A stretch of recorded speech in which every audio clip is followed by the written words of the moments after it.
a veces se piensa que es algo complicado, pero realmente es algo sencillo. Así es que presten mucha atención para poder entender esto, ¿no? Entonces, un poquito de repaso en lo que concierne a la activación ventricular, ¿no? El, eh, la activación, como nosotros sabemos, como ya habíamos mencionado anteriormente, se inicia en el nodo sinusal.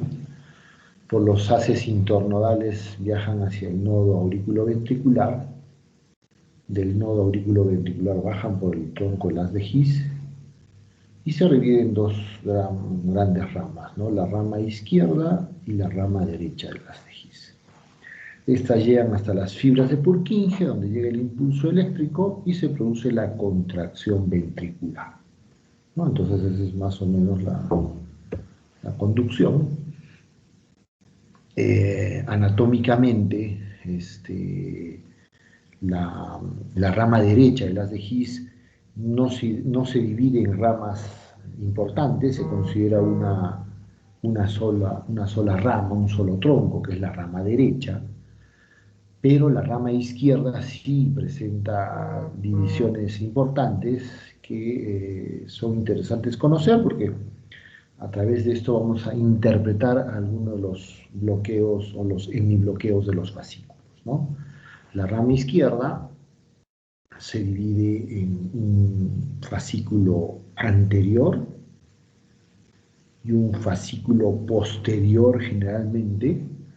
Hay un fascículo septal que es muy delgado, muy pequeño, que realmente cuando hay algún trastorno de conducción en este fascículo septal no se llega a exteriorizar a nivel del electrocardiograma. Es por eso que los fascículos que más interesan en la patología de la conducción son el fascículo anterior y el fascículo posterior. Esto en la rama izquierda. Como vuelvo a repetir, en la rama derecha no existen fascículos grandes, ¿no? Por lo que se considera un solo tronco, una sola rama, la rama derecha, ¿no? Entonces, esto es importante conocerlo. También es importante conocer que una vez que baja el tronco el haz de His antes de dividirse en la rama izquierda y en la rama derecha, la rama izquierda sufre una división, ¿no? Estos vectores, estos fascículos, ¿no? Y este fascículo anterior de la rama izquierda es el que básicamente va a producir la despolarización a nivel del músculo papilar anterolateral, de la región anterosuperior de la pared septal y de la pared anterolateral del ventrículo izquierdo, ¿no? El fascículo posterior de la rama izquierda se distribuye en la base del músculo papilar, en la región posterior-inferior del septum y postero-basal del ventrículo izquierdo, ¿no? El fascículo septal básicamente se distribuye en las regiones apical, centro-septal y septal inferior, pero como les digo, cuando estos sufren algún trastorno de conducción, realmente no se puede exteriorizar en el electrocardiograma, ¿no? Es importante conocer qué es lo que despolarizan, pero en el electrocardiograma no producen una alteración específica, por lo que sí es importante por eso conocer cómo se activa el impulso eléctrico a través del fascículo anterior o posterior, que cuando sufren trastornos de conducción sí aparecen algunas características muy específicas en el electrocardiograma,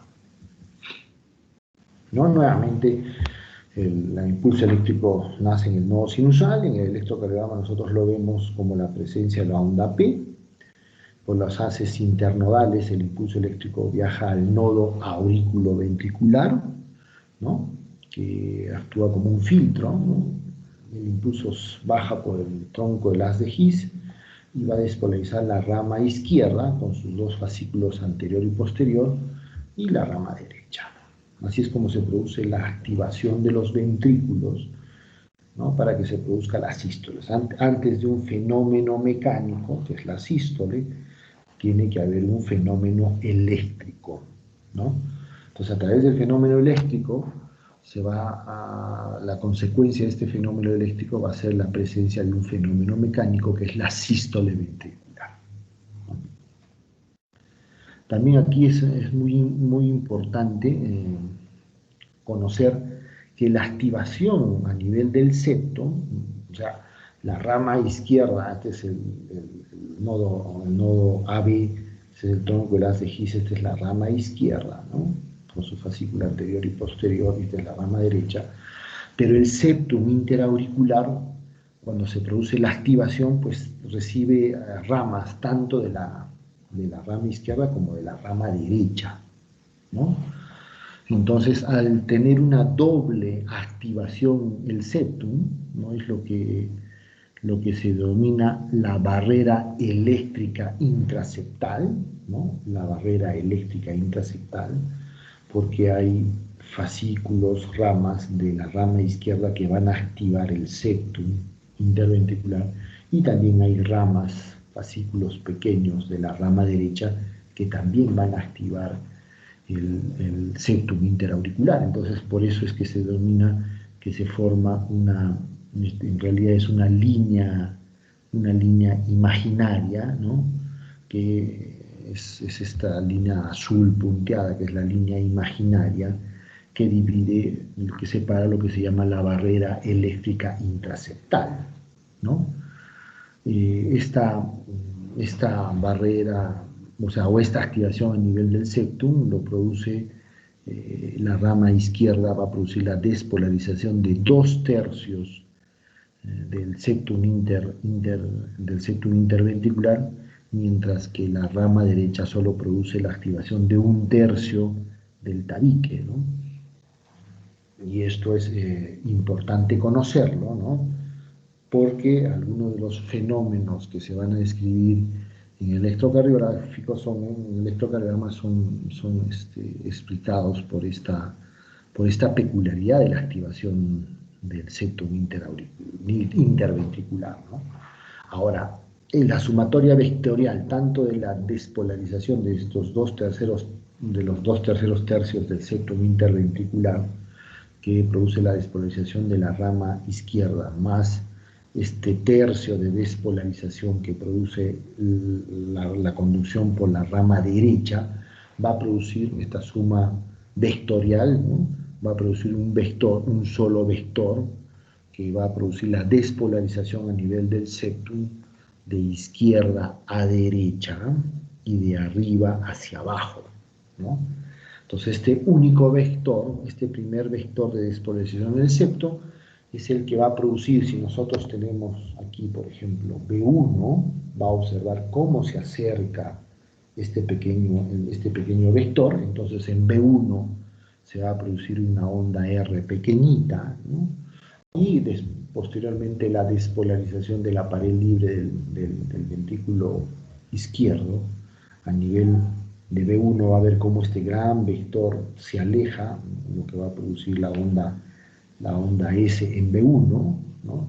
Y si nos ponemos en este lado, en B6, este primer vector de despolarización B6 va a observar cómo se aleja, ¿no? Por lo que en B6 va a producir una pequeña onda Q, ¿no?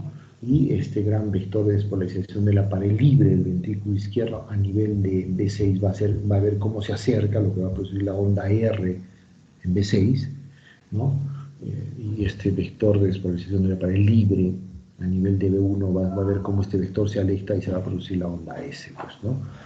Esto para entender cómo es la génesis de un complejo QRS normal cuando se produce la activación de los ventrículos, tanto a nivel de B1 y de B6, ¿no? Entonces la secuencia de activación ocurre primero en el septum, ¿no? Por la rama izquierda de las de His, ¿no? O sea, primero se produce la despolarización del ventrículo izquierdo normalmente. Posteriormente, con un retraso de alrededor de 10 milisegundos, ocurre la despolarización, el inicio de la despolarización del ventrículo derecho, ¿no? A través de ese tercio, de esa porción, este tercio del septum interventricular que está a cargo de la rama derecha de las de His, ¿no?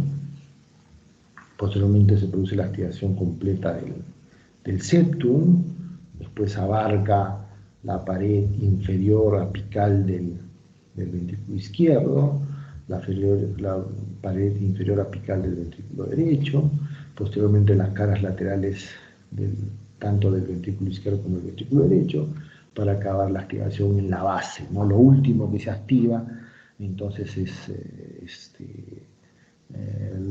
a nivel de las válvulas, tanto a nivel de la válvula mitral como de la válvula tricuspidia, ¿no? Más o menos esta es la activación ventricular normal. Si nosotros tenemos acá un vector, ¿no? B1, por ejemplo, vamos a ver que cuando se inicia pues esta despolarización del septum va a crear ese único vector que despolariza de izquierda a derecha y de arriba hacia abajo, y en B1 va a producir esa onda R pequeñita, ¿no? En B1, y en B6 una onda Q pequeñita, ¿no? Porque B6 cómo se aleja este vector, en B6 va a ser esa onda Q pequeñita. Cuando se activa, se termina de activar la pared libre del ventrículo izquierdo. En B1 vamos a ver cómo se forma la onda S, y en B6, como observa cómo se acerca a este vector, va a producir la onda R positiva grande en B6. Entonces es la activación normal del ventrículo izquierdo, ¿no? Aquí nuevamente, ¿no? Es importante conocer,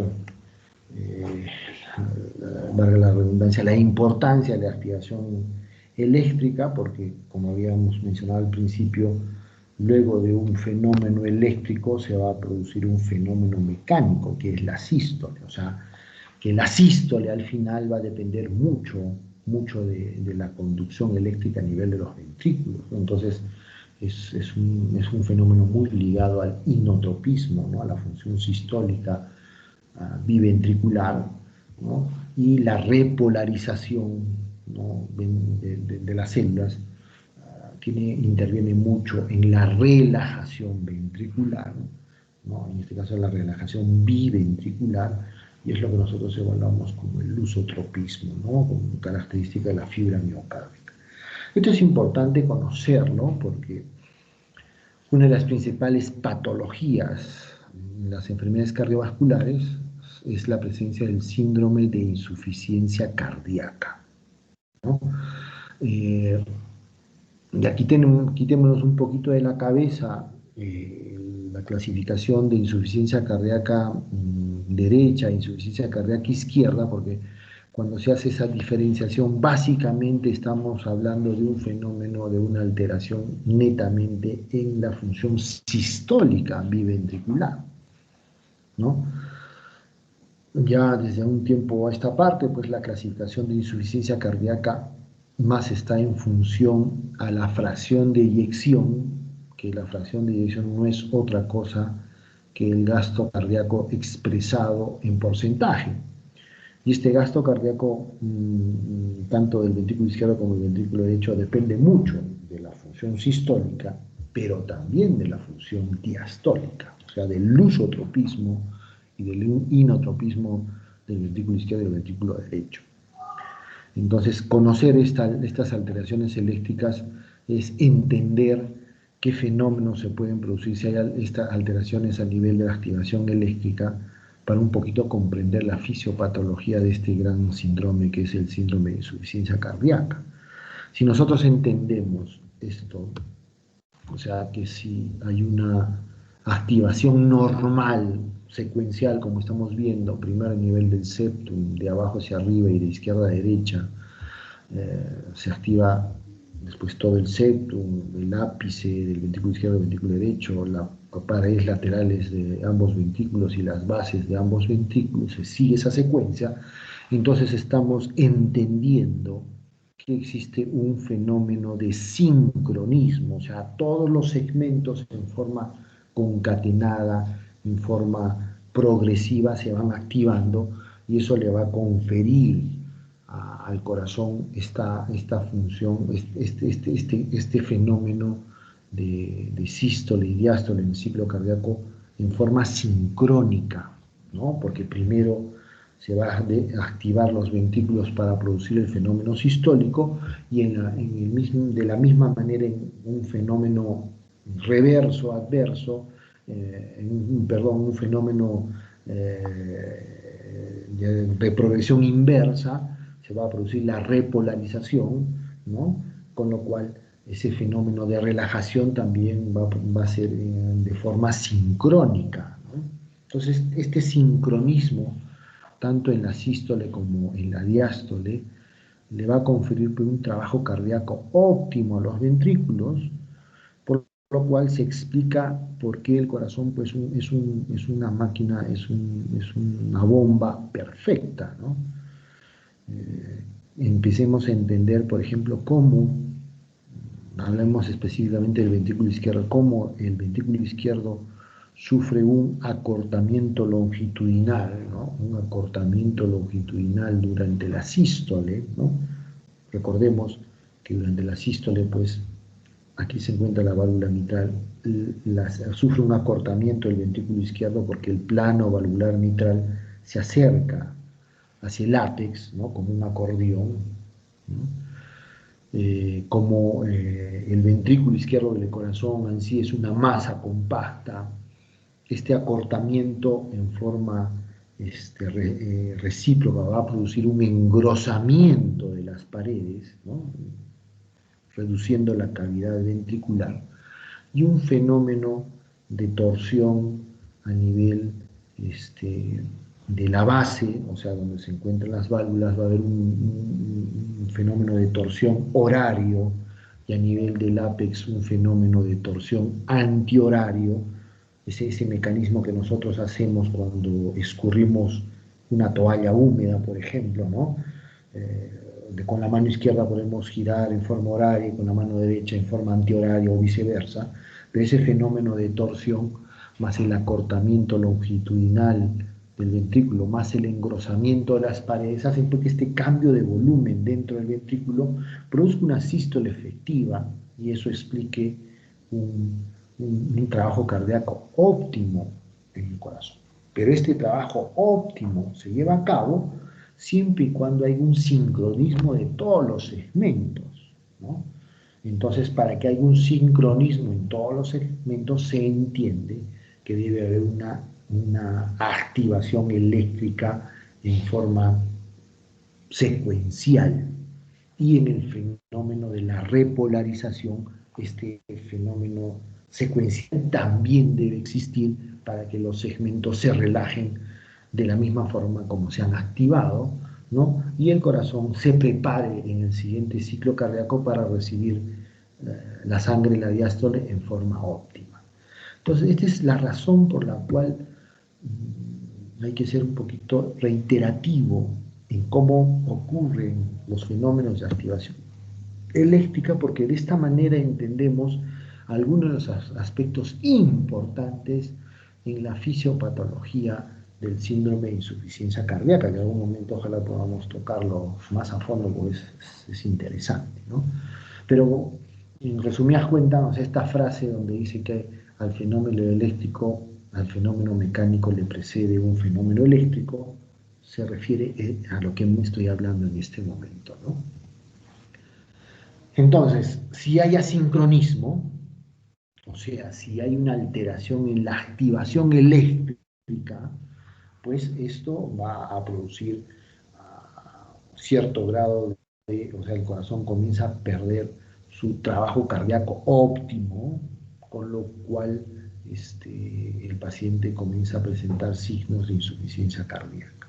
Y esto lo vamos a ver, por ejemplo, en la miocardiopatía dilatada, cuando un corazón se dilata, se va a producir, por ejemplo, bloqueos de rama, ¿no?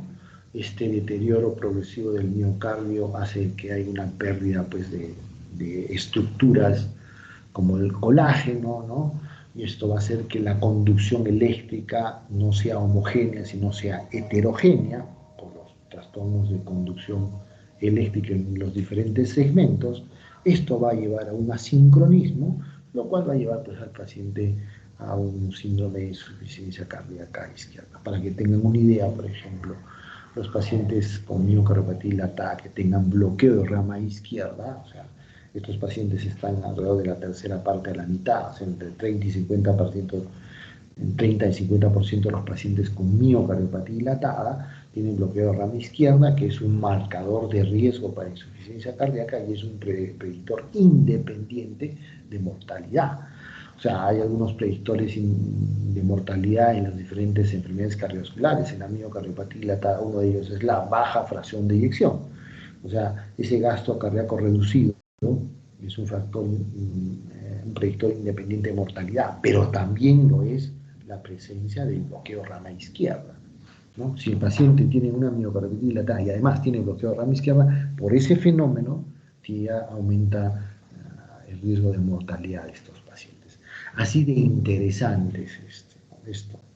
Entonces, este asincronismo es un asincronismo que se puede presentar entre los diferentes segmentos dentro del mismo ventrículo izquierdo, en este caso, dentro o entre ambos ventrículos, entre el ventrículo izquierdo y el ventrículo derecho, o entre el momento de la sístole auricular en el fenómeno diastólico y creando un asincronismo auriculoventricular. Entonces puede existir hasta tres tipos de asincronismo. Un sincronismo intraventricular, cuando hay alteraciones entre los segmentos de un mismo ventrículo, llámese, por ejemplo, el ventrículo izquierdo. Entonces hay alteraciones en los segmentos de la cara inferior con la cara lateral, por ejemplo. Ese es asincronismo intraventricular. Un asincronismo interventricular, o sea, hay, por ejemplo, un bloqueo de rama izquierda, un bloqueo de rama derecha, va a ser porque la activación ventricular sea diferente a lo que hemos visto.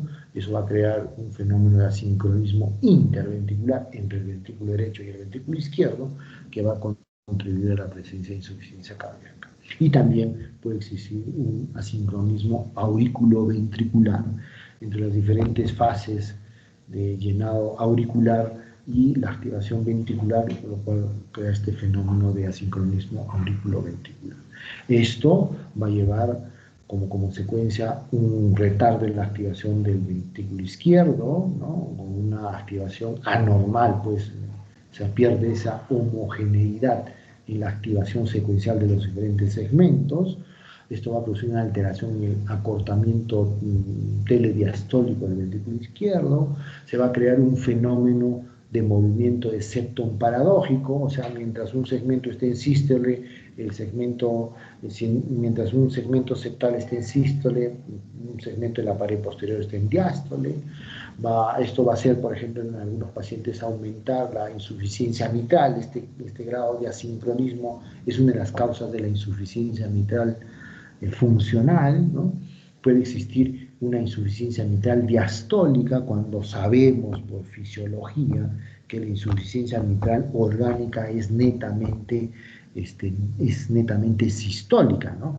Pero cuando hay fenómenos de asincronismo podemos observar una insuficiencia mitral diastólica, ¿no? Esto produce un desfase intraventricular, aumenta el estrés de la pared del ventrículo izquierdo, aumentando el consumo de oxígeno de la fibra miocárdica. Esto va a producir un deterioro progresivo de la función cardíaca, con lo cual va a caer la fracción de eyección. Nuevamente, fracción de eyección es igual al gasto cardíaco expresado en porcentaje. El paciente va a tener una insuficiencia cardíaca sistólica y diastólica, y esto va a reducir el gasto cardíaco del paciente. Cuando lleguemos a esta etapa, cuando se llega a esta etapa, ya el paciente tiene insuficiencia cardíaca, y a través del grado de fracción de eyección que pueda tener el paciente, podemos tener la presencia de tres tipos de insuficiencia cardíaca. La insuficiencia cardíaca con fracción de eyección reducida, que es una insuficiencia cardíaca netamente sistólica. La insuficiencia cardíaca con fracción de eyección preservada, que es una insuficiencia cardíaca netamente diastólica. Y la insuficiencia cardíaca con fracción de eyección moderadamente reducida, donde es una combinación de una insuficiencia cardíaca con fracción reducida más una insuficiencia cardíaca con fracción preservada, o sea, el paciente tiene signos de insuficiencia cardíaca sistólica y diastólica. Entonces, así es como se clasifica ahora la insuficiencia cardíaca. Insuficiencia cardíaca con fracción de eyección reducida, insuficiencia cardíaca con fracción de eyección preservada, insuficiencia cardíaca con fracción de eyección moderadamente reducida, ¿no? Todo esto se puede explicar desde el punto de vista netamente eléctrico, ¿no? Como hemos visto, ¿no? Entonces, cuando hay alguna alteración en los fenómenos de activación eléctrica a nivel ventricular, pues estamos viendo probablemente, cuando veamos esto en el electro, probablemente veamos a un paciente en las primeras estadios de la insuficiencia cardíaca, ¿no? Y es importante detectarlo para prevenirlo, ¿no? Entonces, ya entrando de lleno, luego de esta introducción, pues pasamos a la patología. ¿Qué sucede pues cuando hay una alteración en la conducción eléctrica de las ramas principales, tanto de la rama derecha como de la rama izquierda? Hablemos de la rama derecha, ¿no? Habíamos visto que la activación eléctrica ocurre primero en los dos tercios del septum interventricular, ¿no? Por la rama izquierda, y el tercio restante del septum interventricular es activado por la rama derecha. Pero ¿qué sucede si hay un bloqueo en la rama derecha? Hay un bloqueo aquí, o sea, el impulso eléctrico solo va a bajar por la rama izquierda, y esto va a hacer pues que la activación, como habíamos visto que la activación del ventrículo izquierdo con el ventrículo derecho tiene una diferencia de 20 milisegundos, como ahora solo la activación se va a producir por esta rama, la rama izquierda que está indemne, entonces la activación del ventrículo izquierdo con el ventrículo derecho va a ser más de 20 milisegundos, ¿no? Entonces se va a producir la activación del septum interventricular a través de la rama izquierda que está normal, ¿no? Es el primer vector que se va a producir, ¿no? Entonces en B1 se va a producir un vector positivo, ¿no? Y si nos paramos en B6, este primer vector que se aleja va a producir una pequeña onda Q. Como se va a activar primero el ventrículo izquierdo, va a continuar la activación de la pared libre del ventrículo izquierdo, ¿no? Esto va a crear un segundo vector, que es de la pared libre del ventrículo izquierdo, que si vemos en B6, como se acerca va a haber una onda R alta en B6, pero en B1 vemos cómo este vector se aleja de B1, entonces se va a producir una onda S en B1, ¿no? Y se va a producir un fenómeno, ¿no? Muy típico de esto que es el salto eléctrico, la presencia de una onda de salto eléctrico, porque va a saltar esta barrera imaginaria que habíamos hablado, que era la barrera eléctrica septal, ¿no? Va a saltar esta barrera porque se tiene que activar sí o sí, pues el ventrículo izquierdo se va a activar, perdón, el ventrículo derecho se va a activar con cierta demora porque primero se ha activado netamente el ventrículo izquierdo producto del bloqueo de la rama derecha. Entonces aquí el tercer vector que se va a formar es este vector que va a saltar esta barrera eléctrica a nivel del septum interventricular. Este tercer vector, ¿no? Va a ver cómo en B1 este tercer vector ve que se acerca, por eso se forma una R, ¿no? Grande, porque es importante este vector que se está formando, y luego que este vector salta, comienza a activar el septum y la pared libre del ventrículo derecho, se va a formar un vector al activarse la pared libre en el ventrículo derecho, que va a ver cómo se acerca, ¿no? En B1, entonces esta R' que se está formando va a ser la sumatoria tanto de este vector que está produciéndose el salto eléctrico a través de esta barrera eléctrica imaginaria en el septum interventricular, más la activación de la pared libre del ventrículo derecho. Esto va a formar esta segunda R' que va a ser una onda R que, como se ha demorado en activar, va a ser más ancha, ¿no? Va a ser más ancha y va a formar esta imagen típica en B1, ¿no? la típica RSR, ¿no? Esta segunda R va a estar formada por los vectores de activación tanto del salto eléctrico que se produce en el septum como la activación tardía de la pared libre del ventrículo derecho, ¿no? Ambos vectores, ¿no?, en B1 ven cómo se acercan, por eso se suman y forman esta R' en B1, pero ambos vectores, si nosotros nos paramos en B6, ambos vectores se están alejando de B6. Es por eso que se forma una onda S ancha, empastada, ¿no?, producto de esta activación tardía que ocurre por esta onda del salto eléctrico que se produce en el septum interventricular y la posterior despolarización de la pared libre del ventrículo derecho.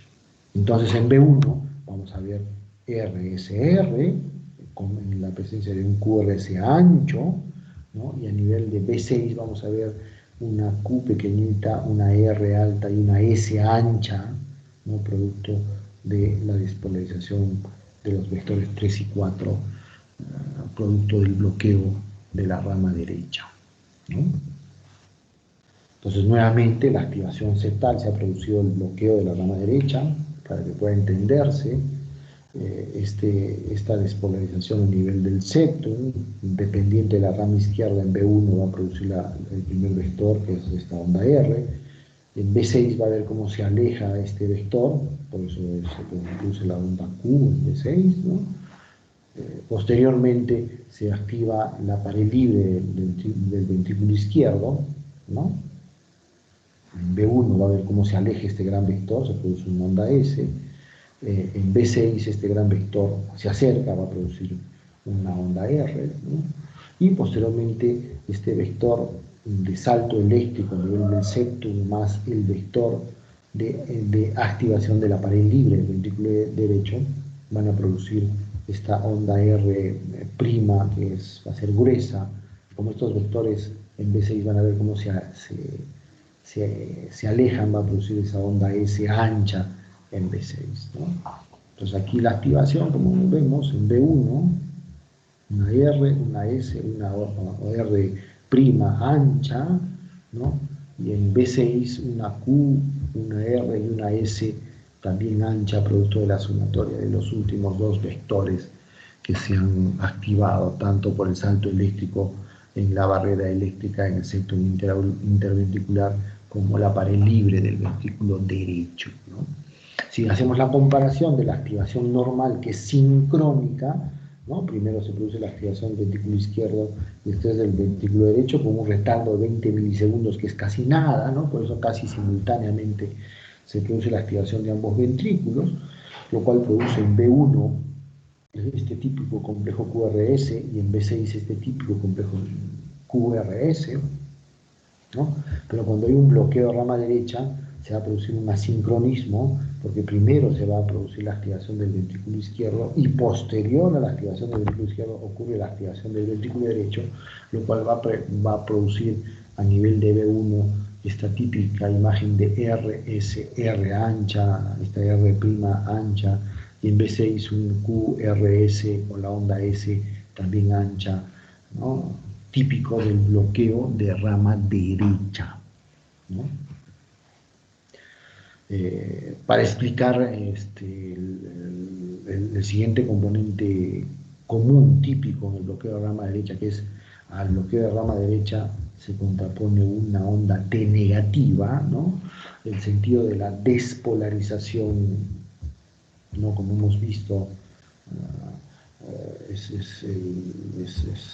como hemos mencionado, y la repolarización en este caso va a ocurrir a la inversa, ¿no? O sea, un vector que va de derecha a izquierda y de abajo a arriba, a la inversa de como había empezado la activación ventricular, y este vector de repolarización va a ver en B1 cómo se aleja, por eso la onda T en B1 es negativa, ¿no? Y esta onda de repolarización va a ver en B6 cómo se acerca, por eso la onda T en B6 es positiva, ¿no?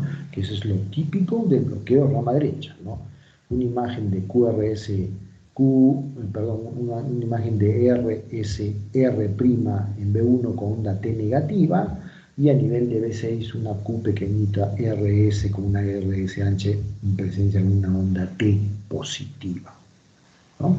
Entonces eso es lo típico que se observa en los pacientes con bloqueo de rama derecha, ¿no? Si hay un bloqueo de rama derecha, el eje se va a desviar a la derecha, ¿no? El eje se va a desviar a la derecha. Cuando es un bloqueo completo de la rama derecha, el intervalo QRS va a ser ancho, va a ser más de 120 milisegundos, o sea, más de 3 cuadraditos.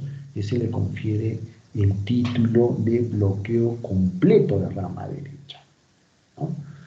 Entonces observemos, por ejemplo, en este ejemplo, ¿no?, como es en B1, la típica imagen RSR, la R' más ancha, con la onda T negativa en B1. Observamos B6, Q pequeñita, RS, una RS ancha, con T positiva.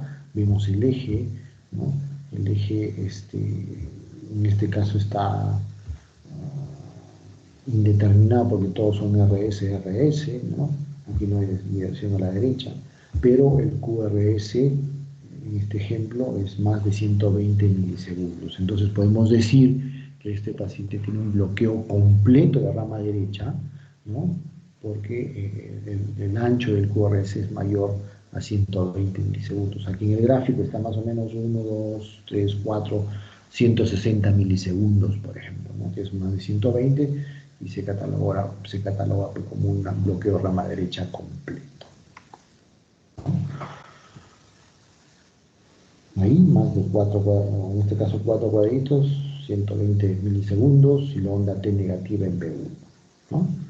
Y la onda T positiva en B6, con la onda S ensanchada en B6, típico del bloqueo de rama derecha, ¿no?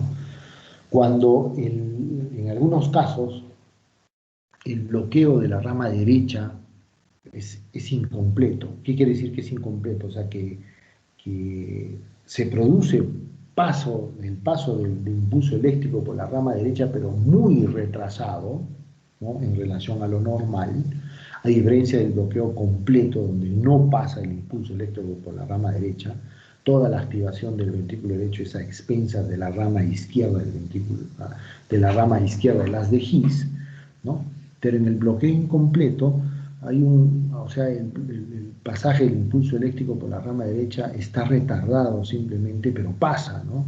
Y la activación, o sea, la diferencia va a ser que el QRS, el ancho del QRS en B1 va a ser inferior a 120 milisegundos, pero superior a los 100 milisegundos normales que estipula, pues, el ancho de un QRS, ¿no? Lo normal de un QRS es hasta 100 milisegundos. Pasados los 100 milisegundos ya se habla, pues, de retardo en la conducción, y cuando este ensanchamiento del QRS en B1 es mayor a 100 milisegundos pero inferior a 120 milisegundos, estamos hablando de un bloqueo incompleto de la rama derecha del haz de His, ¿no? Entonces aquí algunas características: la activación septal izquierda inicial no se modifica, la activación ventricular izquierda no se modifica. ¿Hay asincronismo? Pues sí, hay un retraso en la activación del ventrículo derecho, entonces hay asincronismo y retraso de la activación del ventrículo derecho. La diferencia radica en el hecho de que la rama derecha no está completamente bloqueada y solo se produce un retraso en la conducción, lo que va a producir un asincronismo ventricular, pero es menos acentuado comparado con un bloqueo completo. El retraso ventricular derecho es menos intenso, por eso el QRS no es tan ancho, es inferior a 120 milisegundos, pero mayor a 100 milisegundos, ¿no? La segunda posibilidad tardía en B1, o sea, esta R' es menos amplia, y a nivel de la onda S en B6 también, esta onda S en B6 tampoco no es tan ancha, ¿no? Pero lo más importante aquí, el que hace el diagnóstico de un bloqueo incompleto de rama derecha, es la presencia de un QRS inferior a los 120 milisegundos, pero mayor a los 100 milisegundos, ¿no? Entonces, para recordar, un bloqueo, una conducción normal, el típico RS en B1 y en B6 QRS, con ambas ondas T positivas en un paciente normal, en un paciente que tiene un bloqueo completo de la rama derecha. En B1 vamos a ver una RSR' que es ancha, con una onda T negativa, y en B6 vamos a ver un QRS, una onda S más ancha, ¿no?, con una onda T positiva en B6. Cuando el bloqueo es incompleto, el ancho del QRS en B1 es inferior a los 120 milisegundos, ¿no?, pero superior a los 100 milisegundos. También puede existir una onda T negativa, ¿no?, en los pacientes que tienen un bloqueo incompleto. También existe asincronismo en otros ventrículos, pero es menos intenso que en el bloqueo completo de la rama derecha, ¿no? Por ejemplo, este paciente.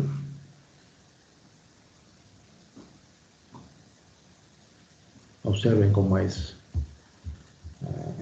B1, ¿no?, una R pequeña, una S, una R' alta, ancha, más ancha que el primer componente de R, con una onda T negativa, y en B6 tenemos una Q pequeñita, una R y una S que no es tan ancha, ¿no? Si uno mide este QRS no alcanza los 120 milisegundos, ¿no? Entonces estamos aquí en este caso frente a un paciente con bloqueo de rama derecha incompleto, ¿no?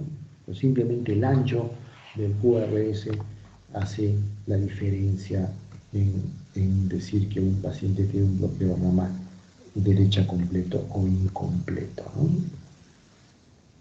Marcándoles las características, o sea, que tanto el ancho del QRS, pues en este caso son 2,5 cuadrados, alcanza casi a los 100 milisegundos, ¿no? No es más de 120, entonces podemos concluir que este paciente tiene un bloqueo de rama derecha o sea, incompleto, ¿no? Un bloqueo de rama derecha incompleto, ¿no? Al igual que este paciente, ¿no? Observemos, el QRS tampoco es ancho, ¿no? El QRS no supera los 120 milisegundos. En B1 observamos el típico RSR, el segundo componente de R' no es tan ancho, la onda T no es tan negativa. En B6 hay QRS y la S no es tan ancha, ¿no? Tiene una onda T bifásica. Entonces este caso también es un bloqueo de rama derecha incompleto. De la misma forma, se puede producir bloqueo de la rama izquierda, ¿no?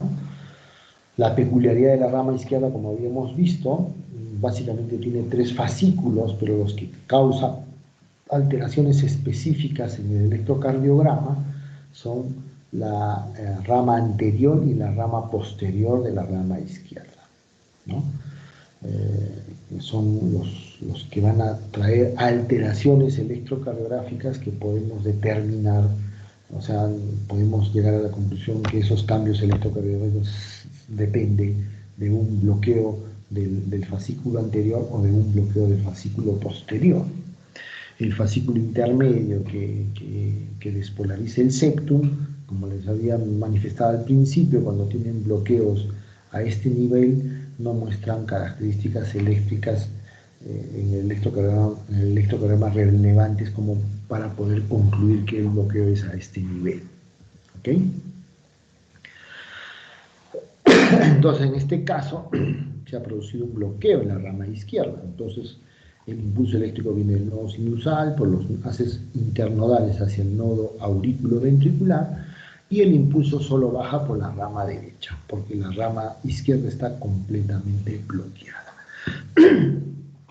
Entonces,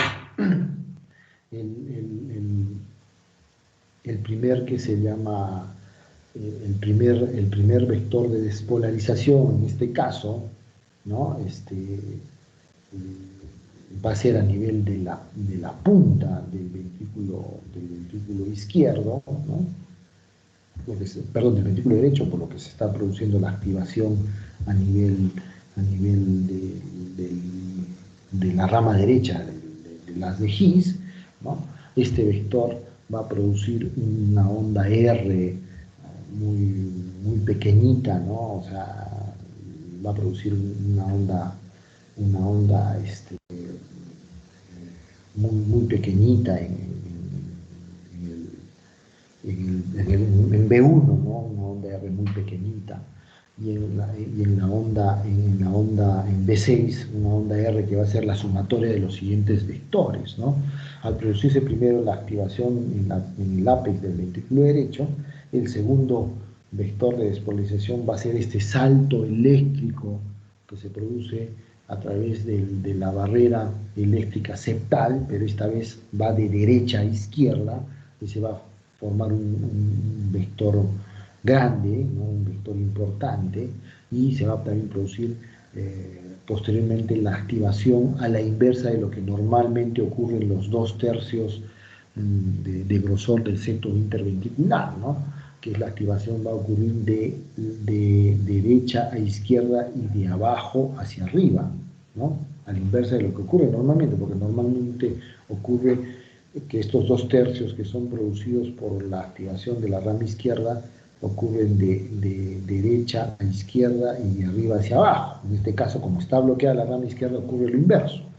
Se va a producir la activación de abajo hacia arriba y de derecha a izquierda. Ese es el tercer vector. Entonces, el segundo vector es el salto eléctrico que se produce a través de la línea imaginaria de la barrera eléctrica a nivel del septum. El tercer vector es la activación de los 2/3 de grosor del septum interventricular.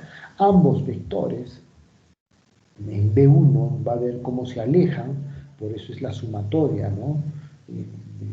De una R pequeñita y una S, como ven cómo se alejan estos vectores, más el vector de despolarización de la pared libre del ventrículo izquierdo, que es lo último que se va a activar ahora.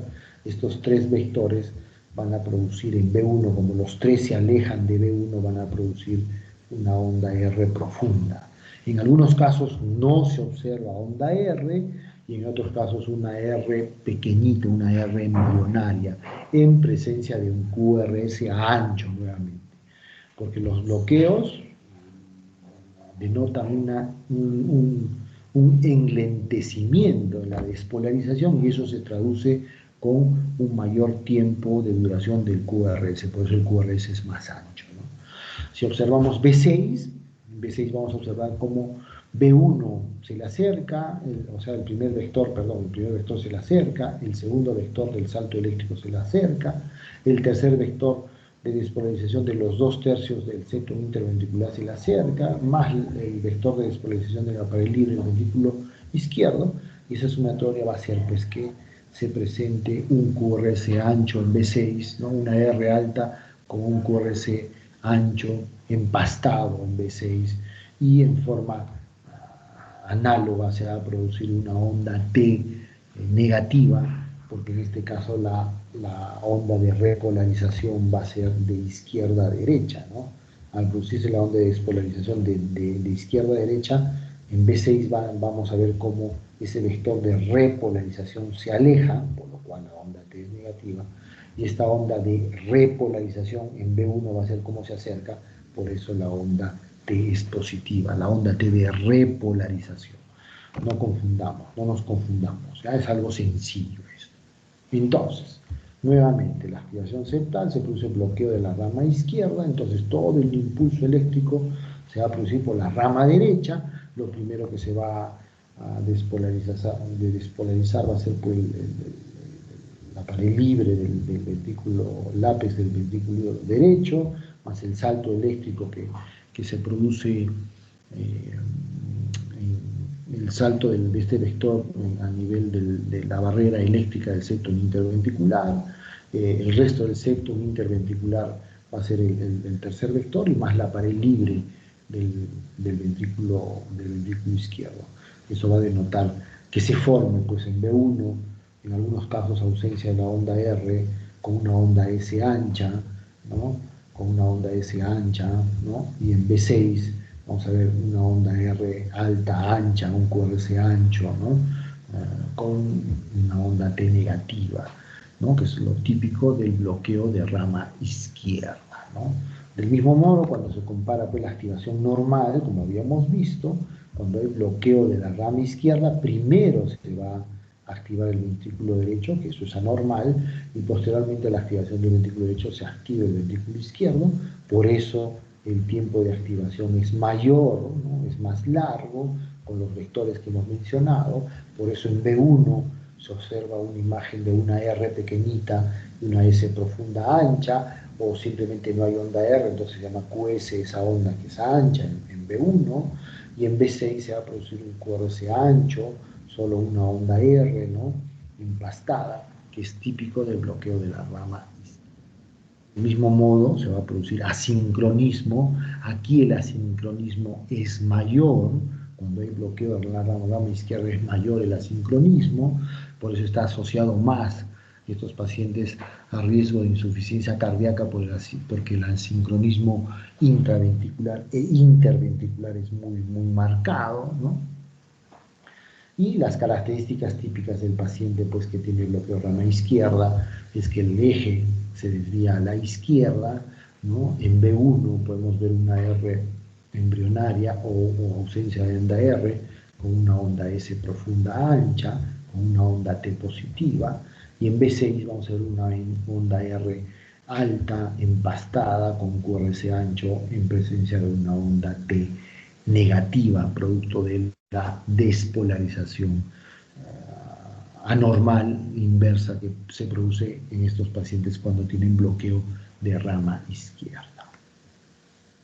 Según observamos, en este caso no hay onda R, el QRS es ancho, más de 120 milisegundos, en B6 tenemos el empastamiento de la onda R, es un QRS ancho y la onda T es negativa, ¿no? Entonces, de la misma manera, existen el bloqueo incompleto de la rama izquierda, ¿no? Donde la activación retardada del ventrículo izquierdo no supera los 120 milisegundos, entonces ahí estamos frente a un bloqueo incompleto. Y podemos observar, por ejemplo, que cuando es completo, pues el QRS es mayor a 120 milisegundos, es incompleto cuando la activación pues está entre 100 y 120 milisegundos, ¿no?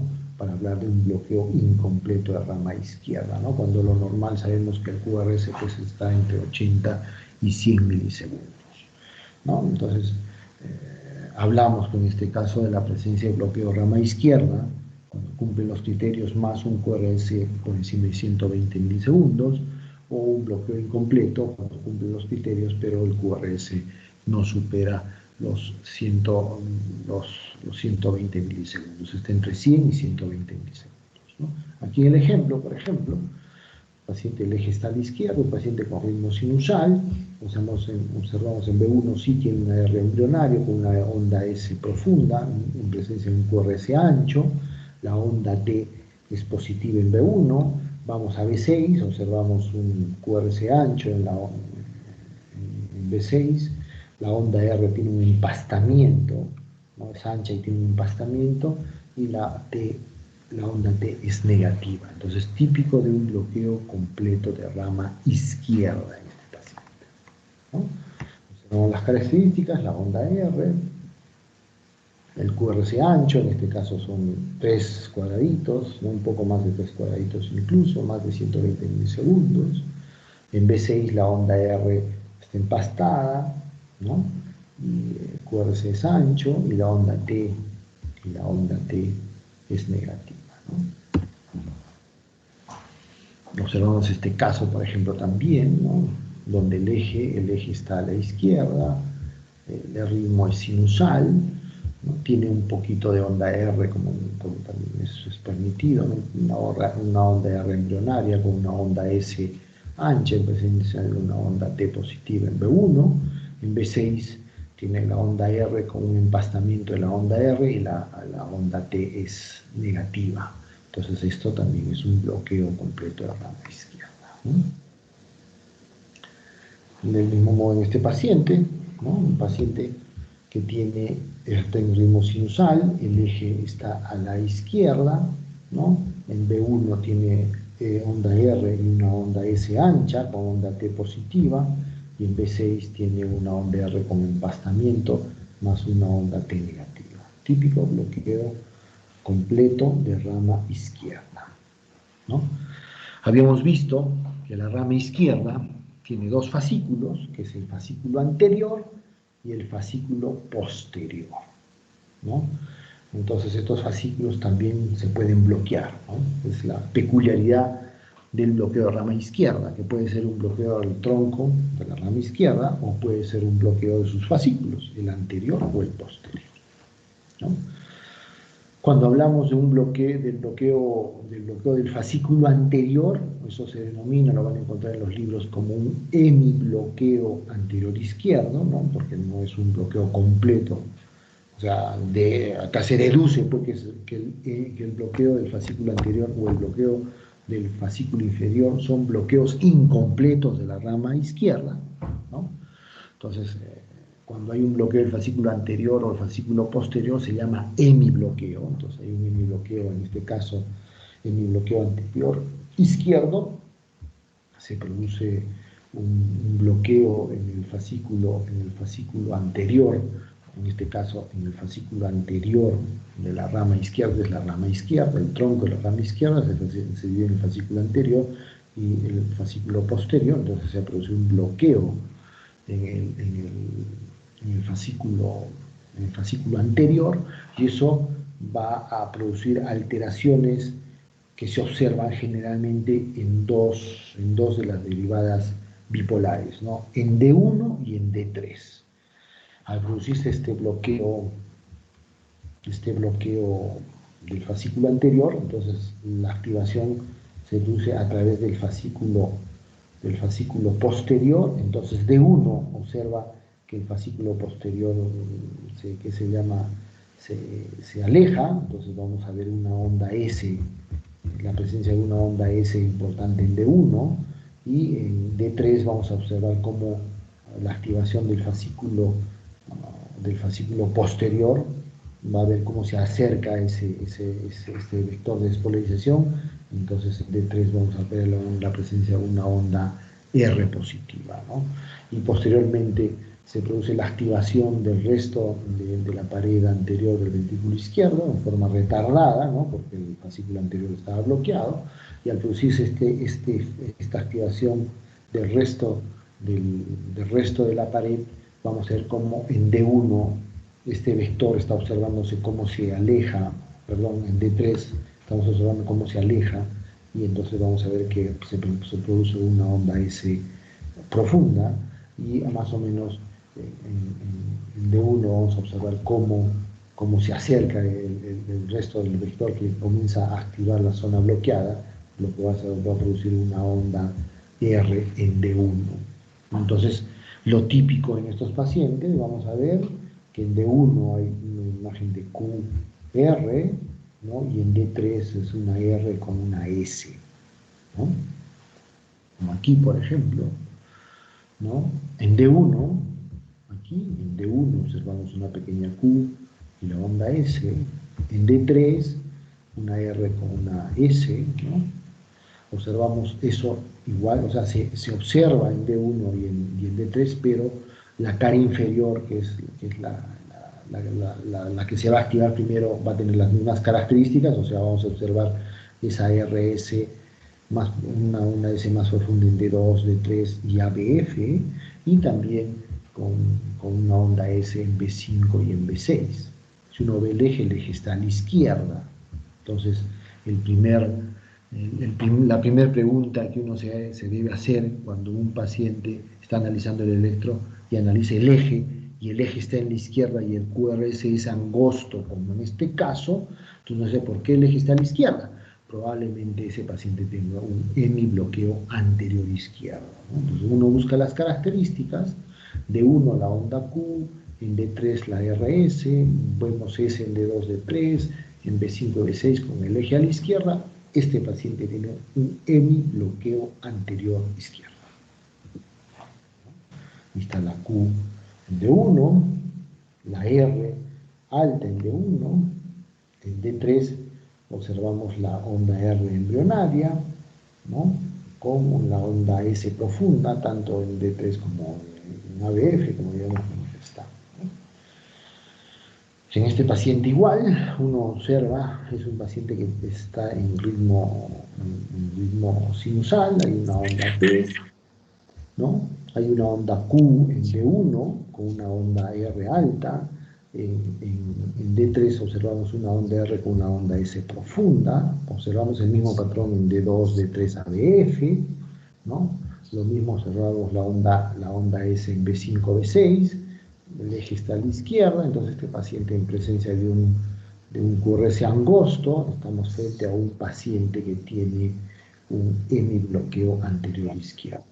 Seguimos viendo el electro, por ejemplo, y observamos que en B1 tiene imagen de RSR, ¿no? Con onda T negativa. Entonces tiene una imagen también de bloqueo de rama derecha incompleto, más un hemibloqueo anterior izquierdo este paciente. Entonces este paciente tiene un bloqueo bifascicular de dos fascículos, ¿no? Tanto de la rama derecha más del fascículo anterior de la rama izquierda. A su cama. A ver, apaguen un ratito el micrófono. Hay una fuga por ahí. De la misma forma, puede existir el bloqueo del fascículo posterior. Nuevamente quiero ser reiterativo en esto.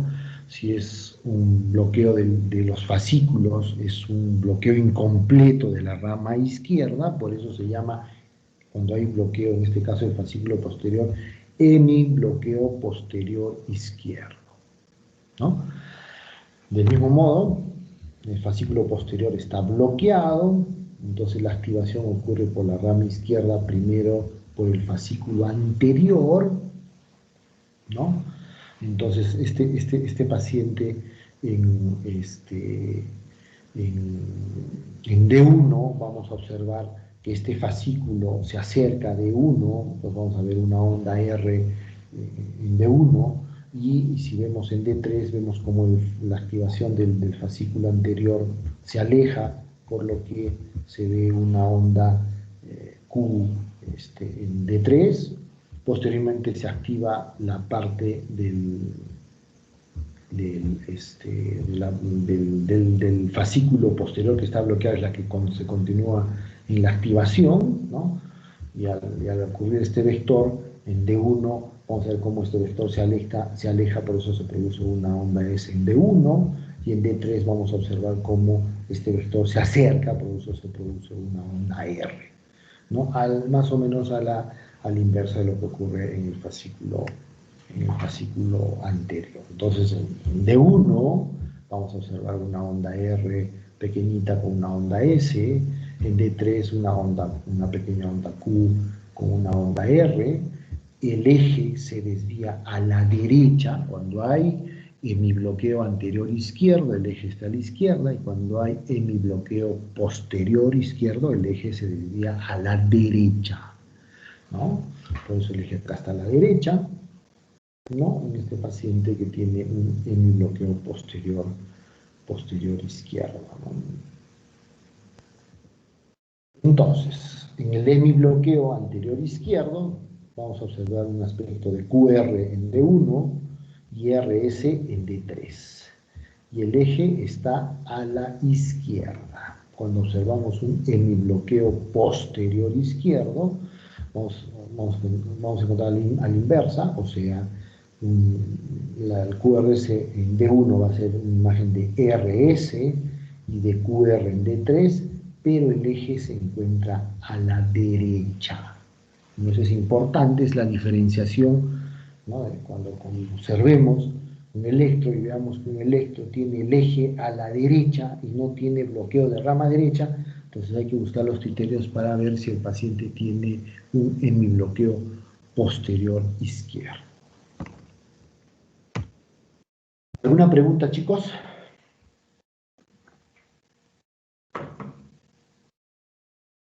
Ninguna, doctor. Muy bien.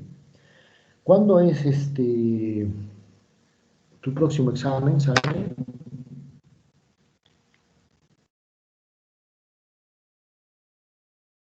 Doctor, todavía no hay fechas exactas para el próximo examen. Más o menos es en 3 semanas calculando. Pero Yo le más estoy avisando. o menos para cuándo es. um, 3 semanas, o sea, 28 de mayo, para el 11, el para la 4 de semana del junio, la 11. segunda, la tercera clase, o sea, entre el 11 y el 18, ¿no? Entre el 11 y el 18, ¿no? Sí, Ya me avisas tú entonces con tiempo, ¿ya? sí, yo le apenas manden el error y las fechas y ahora yo le escribo, doctor, para el examen. Perfecto. Entonces, si no hay preguntas, entonces nos vemos el 28, el viernes 28, a las 8 de la noche, ¿ok?